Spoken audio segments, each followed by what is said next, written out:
2 Chronicles, chapter 16.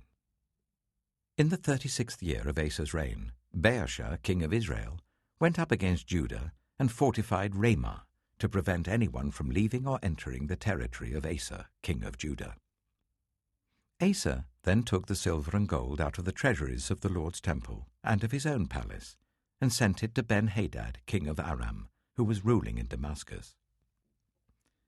"Let there be a treaty between me and you," he said, "as there was between my father and your father.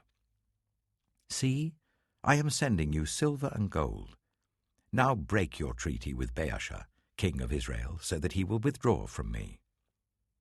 Ben-Hadad agreed with King Asa, and sent the commanders of his forces against the towns of Israel. They conquered Ijon, Dan, Abel-Maim, and all the store cities of Naphtali. When Baasha heard this, he stopped building Ramah and abandoned his work. Then King Asa brought all the men of Judah, and they carried away from Ramah the stones and timber Baasha had been using. With them he built up Geba and Mizpah.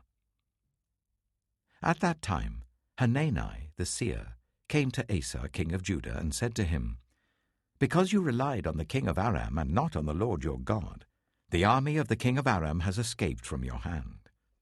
Were not the Cushites and Libyans a mighty army with great numbers of chariots and horsemen? Yet when you relied on the Lord, he delivered them into your hand. For the eyes of the Lord range throughout the earth to strengthen those whose hearts are fully committed to him.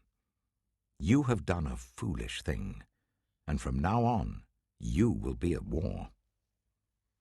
Asa was angry with the seer because of this. He was so enraged that he put him in prison. At the same time, Asa brutally oppressed some of the people. The events of Asa's reign from beginning to end are written in the book of the kings of Judah and Israel. In the 39th year of his reign, Asa was afflicted with a disease in his feet.